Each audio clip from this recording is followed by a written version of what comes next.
서울 강남구 청담동 한복판에 자리 잡은 레스토랑 루체는 그날 밤 유독 눈부셨다. 샹들리에 불빛이 샴페인 잔 위에 쏟아지면서 황금빛 거품이 수백 개의 작은 별처럼 터져 올랐다. 드레스 코드를 엄격히 적용하는 이 레스토랑은 예약되기만 석 달이 걸리기로 유명했고 테이블 한 자리에 앉기 위해 재벌가 며느리들조차 줄을 서야 했다. 지하 1층은 VIP 프라이빗 다이닝 룸 6개가 복도를 따라 늘어섰고 가장 안쪽 601호실은 이 레스토랑에서도 가장 격이 높은 자리였다. 601호실에는 그날 밤 7명이 예약되어 있었다. 테이블보는 순백이었고 꽃꽂이는 붉은 장미였다. 생일을 맞은 주인공의 의사가 반영된 세팅이었다. 오늘의 주인공은 한국 5대 재벌 중 하나인 한강그룹 회장 한도현의 외동딸 한수아였다. 31살이었고 아름다웠다. 아버지로부터 한강그룹 총자산의 37%에 해당하는 주식을 생전 증여받은 상태였고 나머지는 한도현이 사망할 경우 자동으로 이전되도록 신탁이 설정되어 있었다. 오후 8시 정각, 한수아는 샴페인 잔을 들었다. 테이블을 둘러싸고 앉은 6명이 잔을 들어 올렸다. 건배사는 한도현이 했다. 수아야, 31살 생일을 진심으로 축하한다. 감사해요, 아버지. 한수아가 웃었다. 그 웃음이 마지막이었다.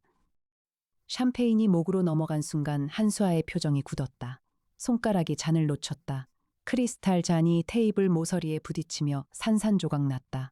그 소리가 601호실을 가득 채웠다. 한수아의 몸이 의자에서 미끄러지기 시작했고 한도현이 딸의 이름을 불렀을 때 그녀는 이미 바닥에 쓰러져 있었다. 목이 뒤틀렸다.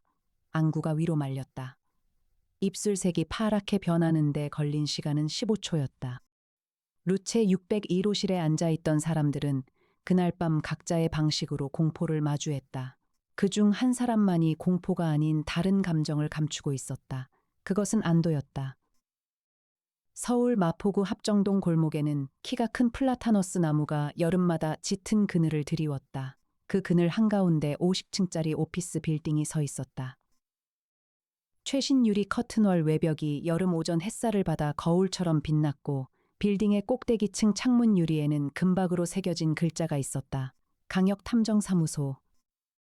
7월의 첫 번째 월요일 오전 9시 강역은 50층 사무소 통유리 앞에 서서 한강을 내려다보고 있었다. 커피가 식어가는 것도 몰랐다. 강 위로 요트 2척이 천천히 지나갔다. 서울의 여름은 해마다 더 뜨거워졌지만 50층에서 보이는 한강은 그 온도를 숨기고 있었다. 강역은 서울지방경찰청 강력계에서 사직서를 냈다. 아무도 그 이유를 정확하게 알지 못했다. 어떤 공간에 들어서든 본능적으로 세 가지를 확인하는 버릇이 있었다. 있는 것, 없는 것, 어색한 것. 그 순서로 단서를 포착하는 능력은 형사 시절부터 천부적이었다. 탐정님, 이해나가 사무소 안으로 들어오면서 말했다. 그녀는 두 손에 태블릿 하나와 커피 한 잔을 들고 있었다. 오늘도 머리를 단정하게 묶었다. 흰 블라우스와 테일러드 팬츠가 잘 어울렸다. 국립과학수사연구원 법화학과 출신이었다. 분석화학 전문가였고 프로파일러였다. 강혁이 직접 스카우트했을 때 그녀는 거절을 3번 했다. 네 번째에 조건을 달았다. 탐정사무소에 최첨단 인공지능 분석 시스템의 발것. 강혁은 그 자리에서 승낙했다. 이후 사무소의 분석력은 국가기관 수준을 넘어섰다. 세종이 그 결과물이었다. 사무소 한쪽 벽면을 가득 채운 세종 시스템은 최신 버전의 인공지능 로봇 겸 슈퍼컴퓨터였다. 얼굴 인식 데이터베이스와 음성 분석 모듈 법의학 관련 논문 92만 편이 실시간 업데이트되는 학습 시스템을 갖추고 있었다. 이해나는 세종을 사람처럼 대화 상대로 삼았고 세종도 이해나의 말투에 맞춰 응답 스타일을 조정했다. 어젯밤 청담동 루체 레스토랑에서 사망사고가 발생했어요. 이해나가 태블릿을 건네며 말했다. 강혁이 돌아섰다. 한강그룹 한수아 씨입니다.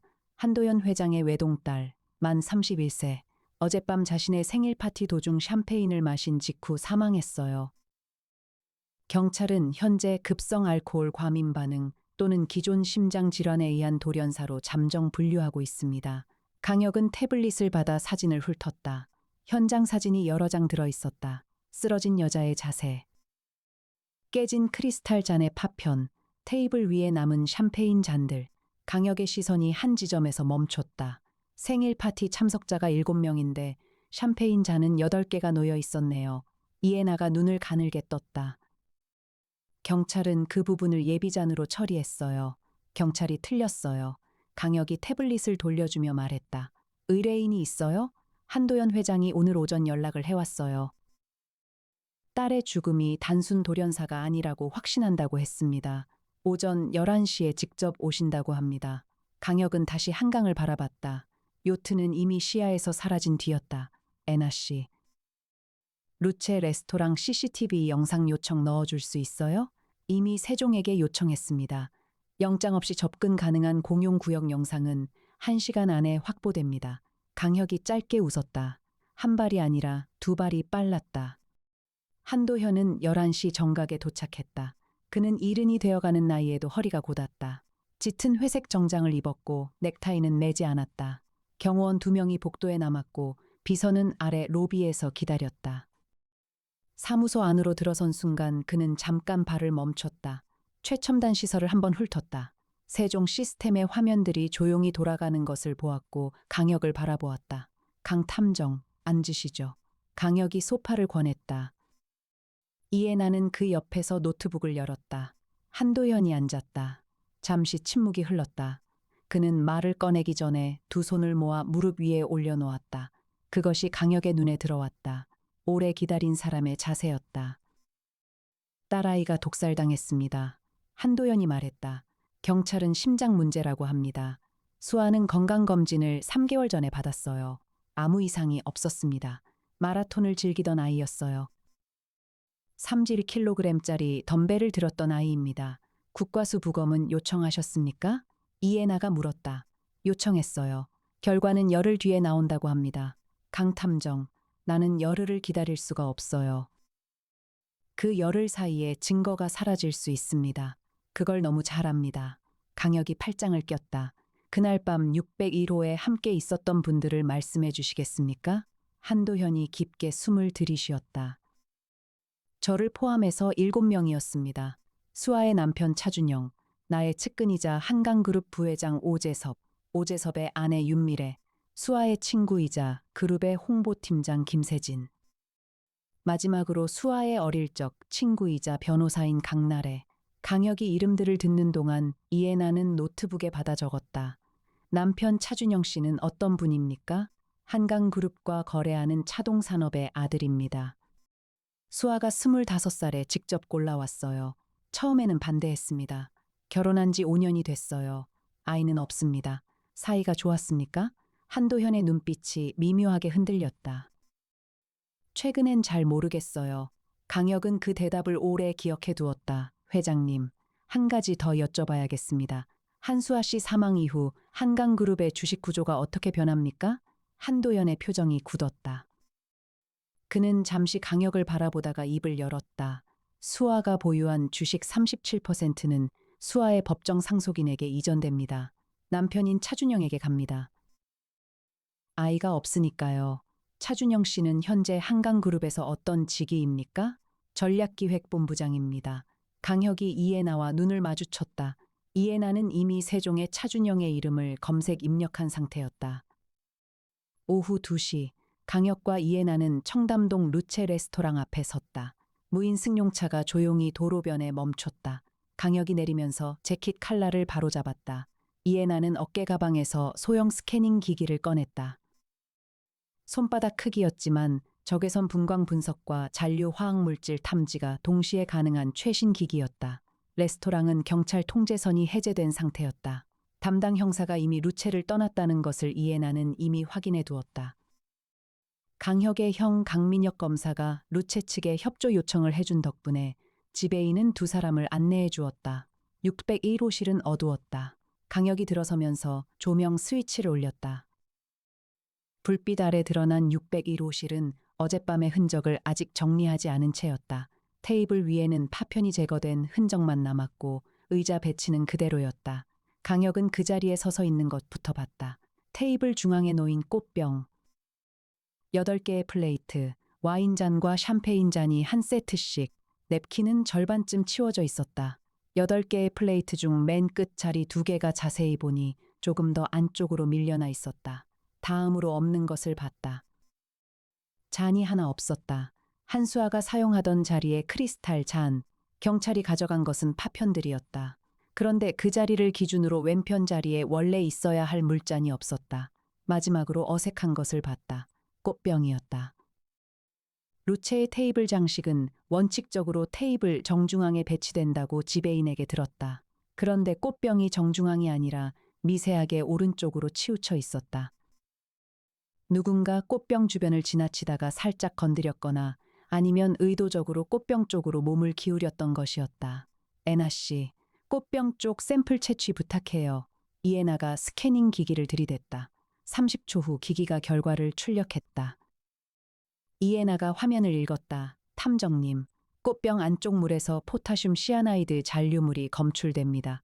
농도는 낮지만 분명합니다. 강혁이 멈췄다. 꽃병. 그가 천천히 반복했다. 꽃병 안에 물.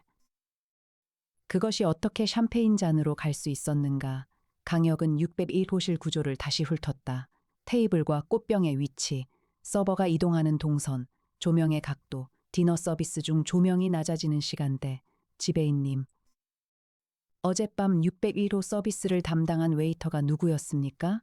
지배인이 기록을 확인했다. 박성진 씨입니다. 5년 경력의 수석 웨이터입니다. 현재 어디 있습니까? 지배인의 표정이 굳었다. 오늘 아침부터 연락이 안 됩니다. 이에나는 차 안에서 세종과 연결했다. 세종, 박성진, 주민등록번호 조회 가능한 범위 내에서 신원 파악, 세종의 음성이 차 내 스피커를 통해 흘렀다. 박성진, 1990년 7월 3일생, 본적 충남 아산시. 현주소 서울 마포구 성산동, 루체 레스토랑 2019년 입사, 전과 없음, 2년 전 개인 파산 신청 기록 있음, 현재 신용회복 절차 중, 개인 파산 원인이 뭐야? 보증 채무입니다. 채권자 이름은 강나래, 강혁과 이에나가 동시에 멈췄다. 강나래, 한수아의 어릴 적 친구이자 변호사, 601호실에 그날 밤 함께 있었던 사람, 이에나가 세종에 추가 조회를 요청했다. 강나래 변호사. 한수아와의 관계 정리해줘. 강나래, 1992년 3월 12일생, 서울 출신, 이화여대 로스쿨 졸업, 2019년 변호사 등록, 현재 강남구 개인법률 사무소 운영, 한수아와 고등학교 동창. 한수아 혼인 당시 증인 서명, 2021년 10월 강나래 명의 고소장 접수 기록 있음. 고소인은 차준영, 강혁의 눈이 좁아졌다. 차준영이 강나래를 고소했다가 취하했다. 그것이 2021년 10월이었다. 한수아가 죽은 것이 2024년 7월이었다. 차준영과 강나래 사이에 무슨 일이 있었는지 내용 확인 가능해? 고소장 내용은 명예훼손입니다. 구체적 내용은 비공개 처리되어 있습니다. 강혁이 이에나를 바라봤다. 오재섭 부회장 쪽도 봐요. 이에나가 입력했다. 오재섭, 1967년 11월 21생, 한강그룹 부회장, 한도연 회장과 경영대학원 동기, 2020년 오재섭 부인 윤미래 명의의 차명 주식 계좌 조사 기록 있음. 금융감독원 내부 조사 후 무혐의 처리, 당시 무혐의 처리에 개입한 외부 변호인은 강나래, 강혁이 창밖을 바라봤다. 강나래가 오재섭의 무혐의에 개입했다. 차준영이 강나래를 고소했다가 취하했다. 그리고 그 세 사람이 모두 한수아의 생일 파티에 앉아 있었다. 탐정님, 이에나가 말했다. 샴페인 잔 배치도를 생각해보면요. 경찰이 확보한 CCTV 영상이 있는데 세종이 분석을 끝냈습니다. 볼게요. 세종이 태블릿 화면에 601호실 CCTV 영상 분석 결과를 띄웠다. 저화질이었지만 식별이 가능했다. 강혁이 화면을 들여다봤다. 오후 8시 4분 17초. 서빙 웨이터 박성진이 601호실에서 이동하던 중 샴페인 글라스 쪽으로 몸을 기울이는 장면이 포착되었다. 지속시간 1.3초. 그 직후 꽃병의 위치가 미세하게 이동했다. 1.3초면 충분해요. 이에나가 말했다. 액상 포타슘 시아나이드. 소량을 미리 준비해서 글라스 안쪽에 바른다면 샴페인이 부어지는 순간 용해됩니다. 청산가리 냄새는 아몬드 향과 비슷해서 와인 냄새에 가려질 수 있어요. 601호실처럼 꽃향기와 향수가 강한 공간이라면 더욱 알아채기 어렵습니다. 타깃은 한수아였을까요? 강혁이 말했다. 이해나가 고개를 들었다. 그게 당연한 결론이죠. 당연한 결론이 항상 옳은 건 아니에요. 강혁이 태블릿을 내려놓았다. 그 자리에 앉았던 사람들의 자리 배치를 다시 봐줘요. 원래 각자의 자리가 어디였는지. 강혁은 그날 저녁 형 강민혁에게 전화를 걸었다. 형, 혁아. 한강그룹 건이지? 강민혁은 예상하고 있었다는 듯이 바로 받아들었다. 검찰청 고위 간부였고 강혁보다 5살 위였다. 두 사람은 통화할 때 항상 이런 식이었다. 말을 길게 하지 않았다. 한수아 씨 부검 결과를 선행 확보할 수 있어? 국과수 공식 발표 전에 열흘 후면 나오는 거 기다리면 안 돼? 열흘은 너무 길어. 알겠다. 손 써볼게. 단 이번 건에 아버지 쪽 인맥은 건드리지 마. 한도연 회장이 의뢰인이라면 한강그룹 내부가 용의자 범위 안에 들어가는 거잖아. 그래, 조심해라. 한강그룹은 경찰도 쉽게 못 건드리는 곳이야. 통화를 끊은 강혁은 김병기에게도 연락했다. 부장판사 김병기는 강혁의 친구였고 은비령 변호사와 판사 동기였다. 강혁의 형 강민혁과도 면식이 있었다. 병기야, 차준영이 2021년에 강나래 변호사한테 명예훼손 고소했다가 취하한 건 재판부 쪽에서 확인할 수 있는 내용이 있어? 고소 취하면 기록이 남긴 하는데 비공개 처리된 게 많아. 직접 당사자한테 물어보는 게 빠를걸. 당사자가 용의자 선상에 있어. 그렇다면 얘기가 다르지. 내가 루트 찾아볼게. 강혁이 전화를 끊자 이해나가 사무소 안쪽에서 걸어 나왔다. 탐정님, 은비령 변호사한테 연락해도 될까요? 강나래 씨 관련해서 법조계 소문을 들을 수 있을 것 같아서요. 애나 씨가 먼저 생각했군요. 그렇게 하죠. 은비령은 이해나의 베스트 프렌드였다. 미녀 변호사의 로펌 대표였고 전직 판사 출신이었다. 법조계 인맥이 넓었고 소문에 밝았다. 이해나가 전화를 거는 동안 강혁은 실험실 쪽으로 걸어갔다. 실험실에서는 송태풍 박사가 현미경을 들여다보고 있었다. 의학 박사이자 범죄학 전공자였다. 사무소의 수석 연구원으로 현장 감식과 법의학 분석 암호 해독에 이르기까지 누구도 따라오기 어려운 전문성을 가졌다. 조수 나정희가 옆에서 시약을 다루고 있었다. 태풍 박사, 포타슘 시아나이드 관련 분석 결과가 있어? 송태풍이 안경을 올리며 돌아봤다. 방금 전에 이해나 씨가 채취한 샘플 분석이 끝났어요. 꽃병 잔류물은 포타슘 시아나이드가 맞아요. 농도로 보면 0.5g 이하의 소량이 사용된 것 같아요.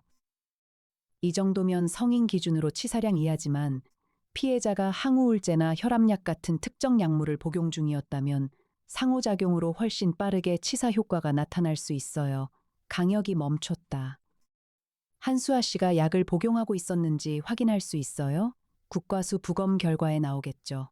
하지만 루체 측에 부탁하면 그날 밤 메뉴에서 이미 어느 정도는 확인이 가능해요. 예약 시 건강 관련 요청 사항이 있었으면 기록이 남아 있을 테니까요. 나정희가 노트북을 확인했다. 루체 예약 기록 확인했어요. 한수아 씨 측에서 예약 시 메모를 남겼는데요. 항우울제 복용 중이오니 주류 선택에 참고해 주세요 라고 적혀 있네요. 실험실이 조용해졌다. 누군가 그 메모를 알고 있었다. 루체에 접근할 수 있는 사람이었다. 다음 날 아침 이른 시간 이해나가 먼저 도착해 있었다. 탐정님, 박성진 씨 소재 파악했어요. 강혁이 재킷을 걸면서 이해나 쪽으로 걸었다. 서울역 CCTV에서 어젯밤 11시 35분에 포착됐어요. 부산행 KTX 승차권은 현금으로 구매한 것 같은데 탑승 여부는 확실하지 않아요. 세종이 부산역 및 서울역 주변 CCTV를 추적 중이에요. 부산 연락처가 있어요? 주민등록 전입 이력 없어요. 고향은 아산이고 부산과는 연결고리가 없어요. 강혁이 생각했다. 현금, 부산, 연결고리 없음. 누군가 박성진에게 이동 경비를 쥐어주고 잠적하게 했을 가능성이 높았다. 웨이터를 도구로 쓴 것이라면 박성진은 자신이 무엇을 한 것인지 모를 수도 있었다. 세종, 박성진의 최근 입출금 내역, 조회 가능한 범위 내에서 세종이 응답했다. 6월 30일. 박성진 계좌에 현금 2천만 원 입금, 입금 경로는 다른 계좌를 통한 이체이며 원 계좌는 강남구 가상화폐 거래소 환전 출금 내역과 일치합니다. 2천만 원. 강혁이 조용히 말했다. 가상화폐 경로 추적은 시간이 걸리겠지만 환전 시점과 이체 시간대를 보면 범행 사흘 전에 준비가 시작된 거네요. 이해나가 말했다.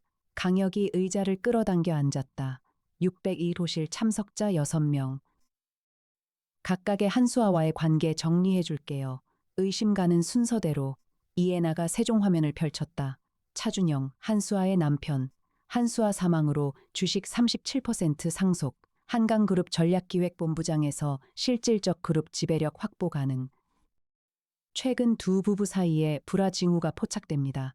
세종이 SNS 분석 결과로 한수아의 지인 계정들에서 이상 신호를 읽었어요. 수아가 많이 지쳤다는 말을 했다는 내용의 비공개 DM이 여러 건 있었습니다. 강나래, 변호사 강나래, 오재섭 부회장의 무혐의 처리 과정에 관여. 이후 오재섭으로부터 무언가를 받은 것으로 추정되는 계좌 이동이 있습니다.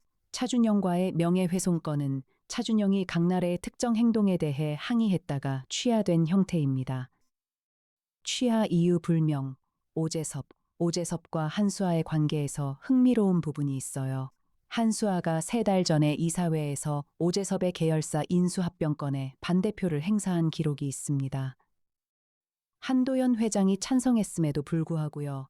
만약 한수아가 경영 지분을 유지했다면 오재섭 부회장의 핵심 사업이 좌초될 상황이었습니다. 강혁이 눈을 감았다. 세 사람 모두 충분한 동기가 있었다. 차준영은 주식을 원했다. 오재섭은 경영권을 원했다. 강나래는 무언가를 숨기고 있었다. 애나 씨, 나는 잠깐 나갔다 올게요. 친구를 만나야 해서. 강태룡 장군과 강혁은 고등학교 동기였다. 지금은 제7사단장이었다. 탄탄한 체격에 강철 같은 체력을 가졌으며 특수전 전문가이자 무기 전문가였다. 두 사람은 종종 한강변 카페에서 만났다. 강태룡은 항상 사복이었다. 옆에 앉은 아내 최연진은 미스코리아 진 출신이었고 두 사람 사이에서는 자연스럽게 자리를 피해줬다. 포타슘 시아나이드를 어디서 구할 수 있어? 강혁이 아메리카노를 홀짝이며 물었다. 강태룡이 강혁을 바라봤다. 일반 루트로는 못 구해. 시아나이드 계열은 동물 관련 법 때문에 취급 자체가 엄격히 제한되어 있어. 합법적으로 쓸 수 있는 산업체는 귀금속 도금 업체나 일부 화학 제조 공장 정도야. 불법 루트라면 암시장이나 다크웹, 둘 다 추적이 어렵지만 불가능하지는 않아. 최근 들어 군 내부에서도 화학약품 불법 유통 경로에 대한 정보 수집을 강화하고 있어. 너한테 도움될 만한 루트 정보가 있으면 넘겨줄게. 고마워. 한강그룹 건이야? 강혁이 잠깐 멈췄다. 어떻게 알았어? 뉴스에 나왔어. 한도연 회장 딸 돌연사 소식. 너한테 연락이 갔을 거라고 생각했어. 강태룡이 커피잔을 내려놓으며 낮은 목소리로 말했다. 혁아, 한강그룹 차준영. 그 이름이 군 방산 관련 내사 명단에 들어간 적이 있어.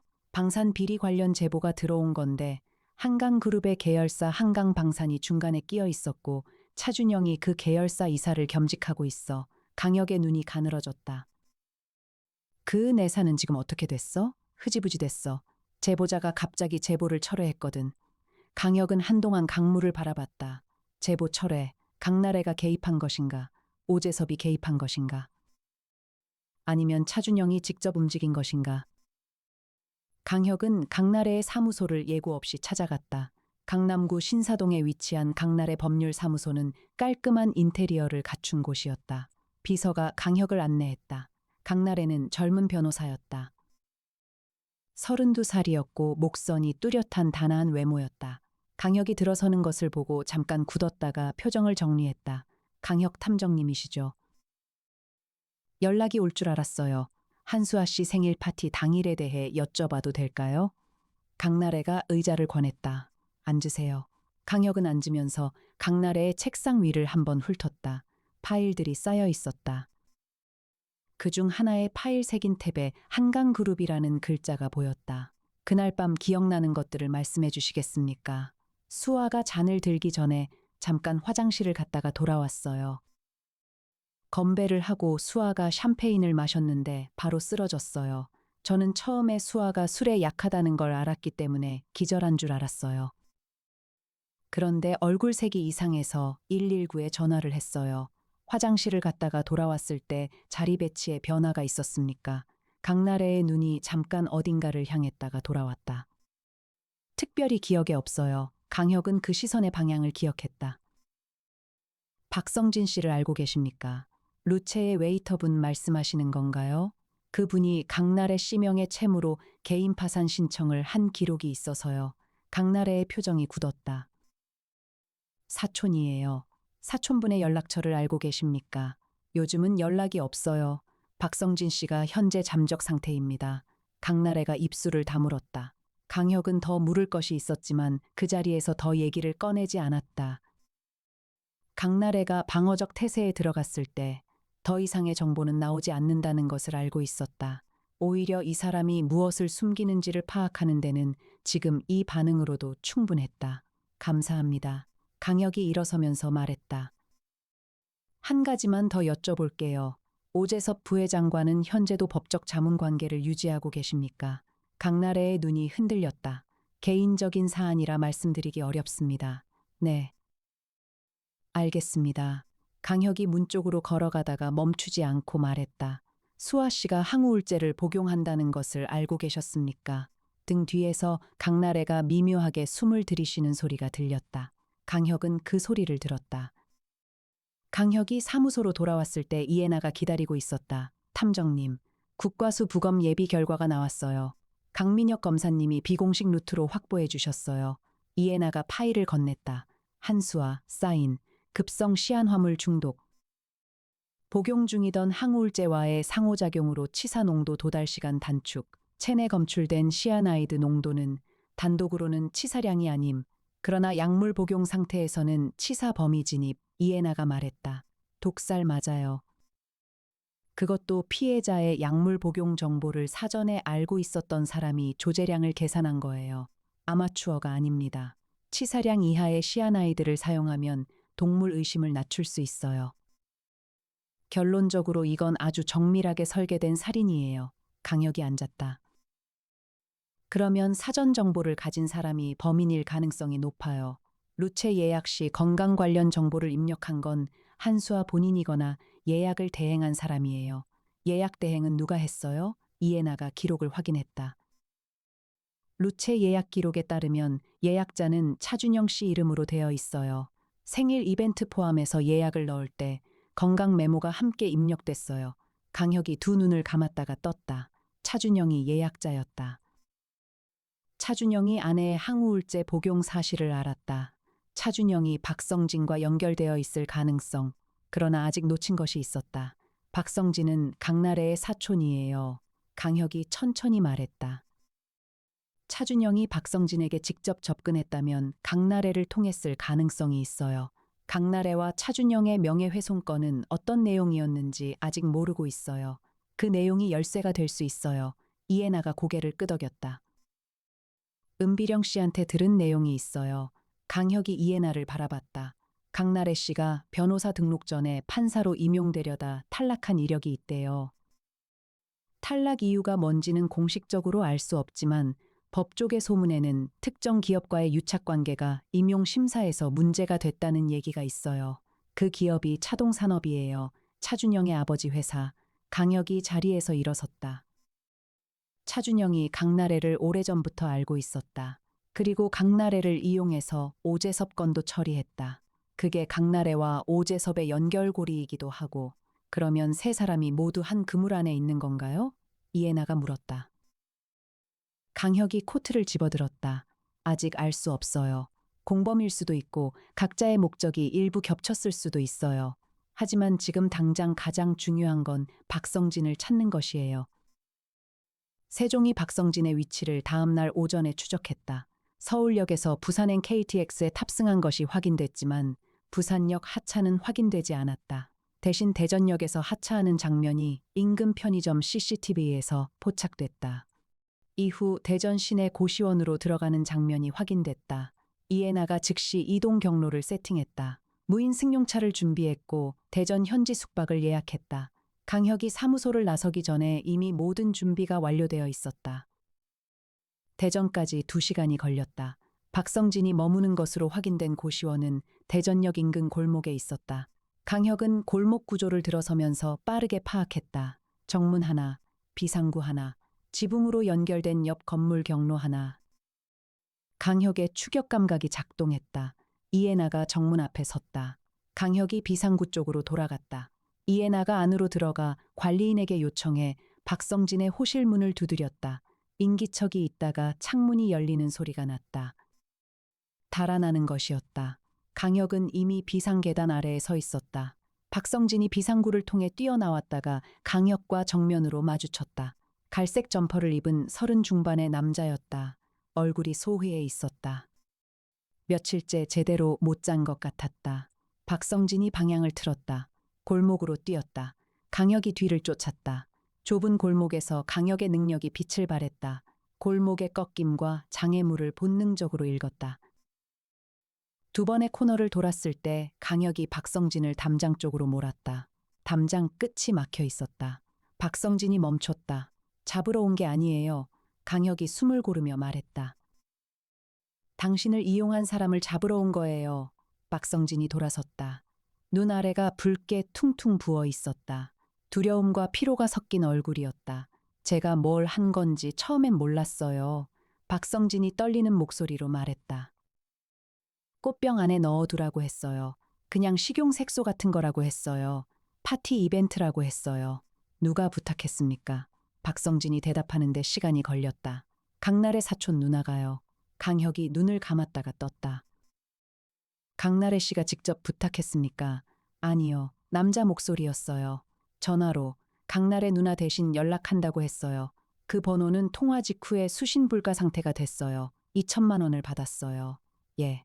빚이 많아서 제가 너무 멍청했어요. 식용색소라는 말을 믿은 게. 강혁이 박성진 앞으로 걸어갔다. 그 사람 목소리 기억해요? 특징이 있었어요? 서울말이었어요. 발음이 깔끔했어요. 억양향이 없는 표준어.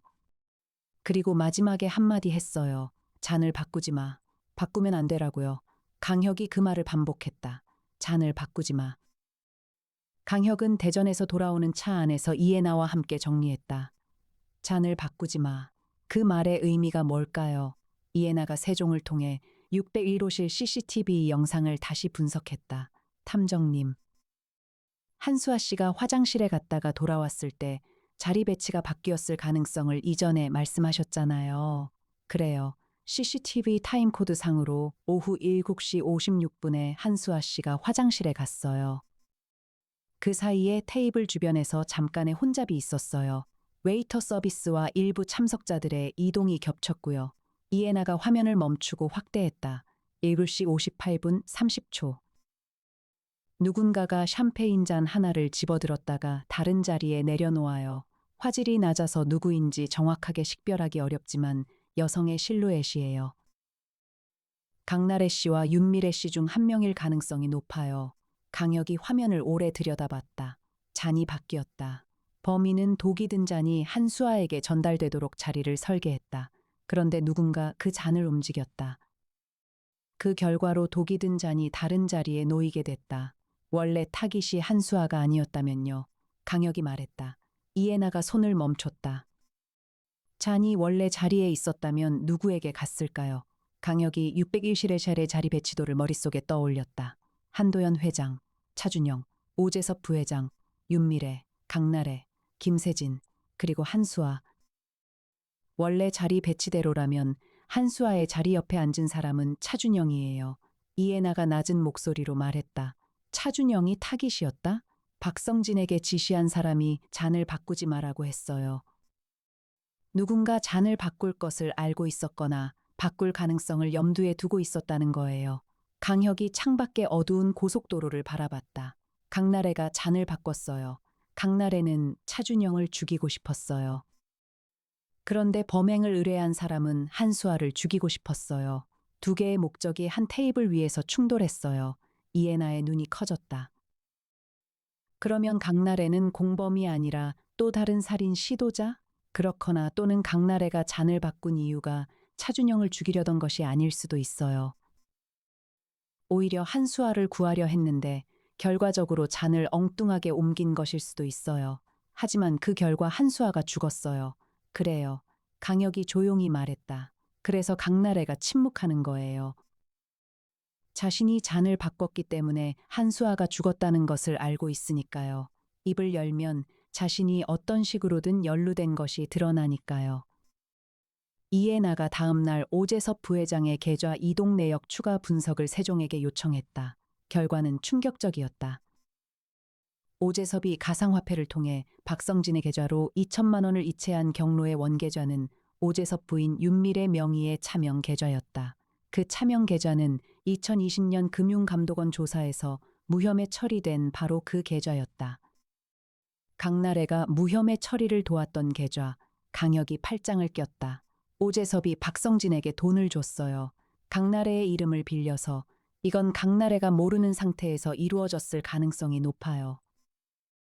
오재섭이 강나래와 박성진의 관계를 알고 있었고 그 관계를 이용해서 강나래에게 책임을 떠넘길 구조를 만들어 놓은 거예요. 그러면 오재섭이 진짜 범인이에요? 오재섭이 한수아를 죽이려 한 동기는 명확해요. 이사회 반대표, 경영권 위협, 그리고 차명 계좌건을 한수아가 파악하고 있었을 가능성, 이해나가 세종을 통해 추가 검색을 했다. 탐정님, 한수아 씨 개인 이메일 계정에 최근 활동이 있어요. 이건 한도연 회장이 이해나에게 접근을 허락한 계정이에요. 이해나가 화면을 펼쳤다. 사망 이틀 전, 한수아 씨가 법률 상담을 요청한 이메일이 있어요. 수신자는 은비령 변호사. 내용은 한강그룹 내부 회계 자료를 외부에 공개하는 것의 법적 가능성 여부를 묻는 것이에요. 강혁이 일어섰다. 한수아는 무언가를 알고 있었다. 그리고 그것을 공개하려 했다. 오재섭은 그것을 알았다. 그래서 움직였다. 은비령 씨한테 직접 확인해야 해요. 은비령은 그날 저녁 강혁 탐정사무소로 왔다. 미녀 변호사라는 말은 과장이 아니었다. 로펌 대표로서의 단단한 분위기와 함께 이해나와 마주보며 앉으면 둘 다 다른 결의 아름다움이 있었다. 그녀는 강혁을 볼 때마다 시선을 잠깐 더 오래 두는 버릇이 있었는데 그것이 무엇인지는 강혁이 모르는 척했다. 수아한테 이메일 받은 것 맞아요. 은비령이 파일을 꺼냈다. 수아는 한강그룹 내부 회계 자료 중에 오재섭 부회장 명의의 계열사가 방산 사업 관련 계약에서 허위 청구를 해온 내역을 갖고 있었어요. 2019년부터 2023년까지 총 청구액의 23%가 실제 납품 없이 청구된 거예요. 금액으로 따지면 380억 원 규모예요. 사무소 안이 조용해졌다. 수아는 그걸 공개하려 했어요? 이해나가 물었다. 공개가 아니라 아버지한테 먼저 알리고 오재섭을 그룹에서 내보내는 것을 원했어요. 그런데 제가 이메일을 받은 다음 날 수아가 죽었어요. 은비령이 파일을 테이블 위에 놓았다. 이게 수아가 보내준 자료 복사본이에요. 원본은 수아의 개인 금고에 있다고 했어요. 강혁이 파일을 들었다. 상죄 80억 원, 방산 허위 청구, 차준영이 그 계열사 이사를 겸직하고 있었다는 강태룡의 정보가 떠올랐다. 차준영과 오재섭이 공범이었다. 한수아가 그것을 알았다. 두 사람에게 한수아는 제거해야 할 위협이었다. 강혁이 파일을 천천히 덮었다. 은비령 씨, 이 자료 원본이 한수아 씨 금고에 있다고 했죠.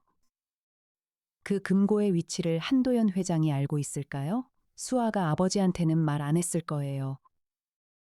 아버지가 오재섭을 신뢰하고 있으니까. 그러면 차준영도 이 자료의 존재를 알고 있을 가능성이 있어요. 강혁이 코트를 집었다. 지금 당장 그 금고를 확보해야 해요. 한도현이 이해나에게 집 주소를 알려줬다. 강혁은 차량으로 이동하는 동안 강민혁에게 전화를 걸었다. 형, 오재섭과 차준영을 압수수색 대상에 올릴 수 있어? 한강그룹 내부 방산 허위 청구 자료가 있는데 이것만으로 영장 신청 가능해? 강민혁이 잠시 말이 없었다. 보내, 내가 검토할게. 내용에 따라 오늘 밤 안에 움직일 수 있어. 이해나가 이미 파일을 강민혁에게 전송했다. 한도연의 자택은 한남동 고지대에 있었다. 대문이 열렸고 가정부가 안내했다. 한수아의 방은 2층이었다. 강혁이 2층 계단을 올라가면서 이해나에게 말했다.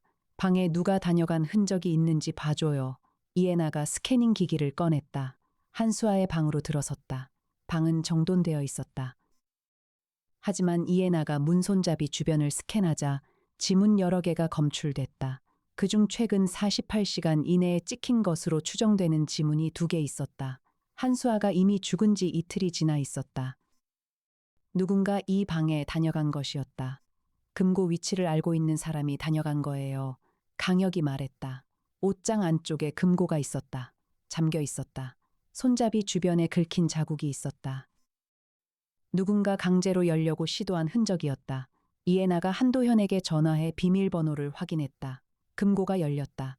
안에는 파일 봉투 3개와 USB 하나가 있었다. 모두 온전했다. 금고를 열려고 했던 사람이 성공하지 못한 것이었다. 강혁이 USB를 꺼내 들었다. 그 순간 이해나의 휴대폰이 울렸다. 이해나가 받으면서 표정이 굳었다. 탐정님.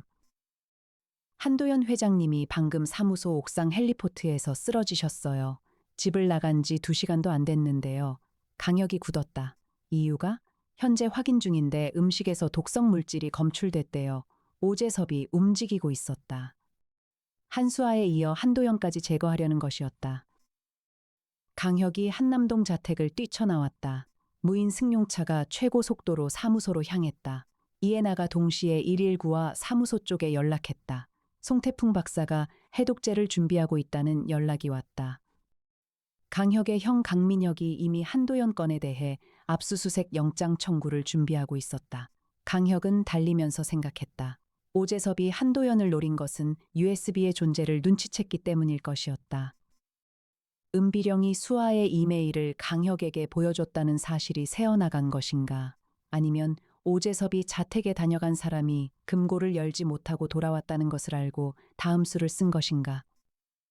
사무소에 도착했을 때 강민혁이 이미 와 있었다. 혁아, 오재섭 영장 청구했어. 차준영도 같이 올렸어. 방산 허위 청구 자료가 충분해. 오늘 밤 안에 체포 가능해. 한도현 회장 상태는? 독성 물질은 보거독 계열이야. 치사량에는 미치지 않았어. 빠르게 발견해서 처치 중이고 생명에는 지장 없다고 해. 강혁이 숨을 내쉬었다. 차준영은 지금 어디 있어? 확인 중이야. 이해나가 세종을 통해 차준영의 동선을 추적했다. 한남동 자택 CCTV에서 1시간 전에 차준영이 나가는 것이 포착됐어요. 현재 위치는 강남구 방향입니다. 차량 번호 추적 중이에요. 세종이 5소분 후 결과를 냈다. 차준영 차량이 강남구 오재섭 부회장 자택 앞에 주차 중입니다. 강혁이 코트를 집었다. 이해나 씨는 여기서 세종과 함께 모니터링 해줘요. 차량 준비해줘요. 탐정님 혼자 가시면 안 됩니다. 이해나가 이미 드론을 원격 기동시키면서 말했다. 저도 갑니다. 강혁이 이해나를 한번 바라봤다. 반박할 이유가 없었다. 강남구 도산대로 인근 오재섭의 자택 앞에는 차준영의 차량이 서 있었다. 강혁과 이해나가 도착했을 때 경찰 차량도 함께 도착했다. 강민혁이 체포 영장을 들고 움직인 결과였다. 집안에서 고함 소리가 들렸다. 경찰이 초인종을 눌렀다. 반응이 없었다. 강혁이 이해나를 바라봤고 이해나가 손짓으로 옆문을 가리켰다. 드론이 이미 집 주변을 돌면서 구조를 파악한 상태였다. 옆문은 잠겨 있지 않았다. 강혁과 이해나가 안으로 들어갔다. 응접실에서 차준영과 오재섭이 마주보고 있었다. 차준영의 손에는 서류 봉투가 있었다. 오재섭의 얼굴은 창백했다. 두 사람이 강혁과 이해나를 보는 순간 굳었다. 강혁이 천천히 걸어 들어갔다. 두 분 다 체포영장이 발부되었습니다. 경찰이 들이닥치면서 두 사람을 분리했다. 차준영이 서류 봉투를 바닥에 던졌다. 이해나가 봉투를 집어들었다. 안에는 오재섭 명의의 수표와 계약서가 있었다. 차준영이 끝까지 오재섭에게 돈을 요구하러 온 것이었다. 두 사람이 공범이었지만 서로를 신뢰하지 않았다. 오재섭이 금고 확보에 실패하고 한도현 독살도 실패하면서 둘의 관계가 깨지기 시작한 것이었다. 오재섭이 경찰에게 끌려가면서 강혁을 노려봤다. 차준영은 고개를 숙인 채 걸어 나갔다. 그의 등이 좁아 보였다. 이틀 후 강나래가 강혁 탐정사무소를 찾아왔다. 먼저 연락을 해왔다. 이해나가 예상했다. 강나래는 안으로 들어오면서 손가방을 꼭 쥐고 있었다. 소파에 앉았을 때 눈아래가 어두웠다. 잠을 못 잔 것이 역력했다. 탐정님, 제가 먼저 말씀드릴게요. 강나래가 말을 시작했다. 그날 밤 저는 잔을 바꿨어요.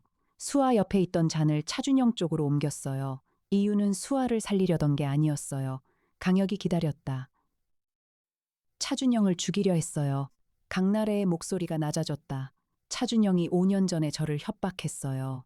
판사 임용 탈락건 때 차동산업과 유착 관계가 있다는 허위 제보를 넣은 게 차준영이었어요. 제가 차준영의 아버지 회사를 상대로 소송 자문을 했는데 그게 불리하게 돌아가자 제 경력을 망가뜨린 거예요. 명예훼손 고소는요. 제가 차준영에게 복수할 방법을 찾겠다고 한 게 알려진 거예요. 차준영이 먼저 고소했고 저는 반소하려다가 오재섭을 만났어요. 오재섭이 차준영 관련 자료를 갖고 있었거든요. 그걸 협상 카드로 사용해 차준영이 고소를 취하했어요. 그래서 오재섭의 차명 계좌 무혐의 처리를 맡은 거예요. 빚을 갚는 거라고 생각했어요. 강나래의 목소리가 흔들렸다. 그날 밤 박성진이 뭔가를 잔에 넣는 것을 봤어요. 사촌이니까 알아봤어요. 그런데 그게 수아 자리 쪽 잔이었어요. 저는 그게 수아를 해치려는 것이라고 생각했어요. 그래서 잔을 차준영 쪽으로 바꿨어요. 차준영을 죽이면 되겠다고 생각했어요. 이해나가 조용히 듣고 있었다. 결과적으로 수아가 죽었어요. 강나래의 눈에서 눈물이 흘렀다. 수아가 화장실 갔다가 돌아오면서 자리가 바뀐 줄 모르고 앉았어요. 차준영이 앉아있던 자리에 그래서 차준영 쪽으로 옮겨뒀던 독잔이 수아에게 간 거예요. 방 안이 조용해졌다. 강혁이 천천히 말했다. 강나래 씨, 본인이 살인 의도를 가지고 잔을 바꿨다는 것. 본인의 행동이 결과적으로 한수아 씨의 사망에 기여했다는 것. 그 두 가지 모두 법적으로 중대한 의미를 가집니다. 알고 있어요. 자수할 의향이 있습니까? 강나래가 고개를 들었다. 그래서 왔어요. 강혁이 이해나를 바라봤다. 이해나가 조용히 경찰에 연락했다. 사건은 복잡한 형태로 검찰에 넘겨졌다. 오재섭 부회장이 주도적으로 한수아를 독살했다. 차준영은 공동모해 혐의로 함께 기소됐다. 박성진은 피이용자로 분류되어 자수 감경 대상이 됐다. 강나래는 미필적 고의에 의한 살인 협조 혐의가 적용됐다. 복잡한 법리 다툼이 예상됐다. 한도연 회장은 한강그룹의 경영권을 직접 복구하겠다고 발표했다. 강민혁이 체포 이후 전후 사정을 정리해 강혁에게 전화를 걸었다. 혁아, 방산 허위 청구권은 국방부 감사가 같이 들어갔어. 차준영 쪽에서 진술이 나왔는데 오재섭이 2019년부터 차준영을 끌어들인 거래. 차준영은 그룹 경영권을 원했고 오재섭은 방산 사업 지속을 원했어. 한수아가 방해가 됐던 거야. 강나래는 오재섭이 강나래를 이용했어. 강나래가 박성진과 사촌 관계라는 걸 오재섭이 먼저 알고 있었던 거야. 강나래의 이름을 이용해 박성진에게 접근했고 일이 들통났을 때 강나래에게 책임을 떠넘기는 구조를 만든 거지.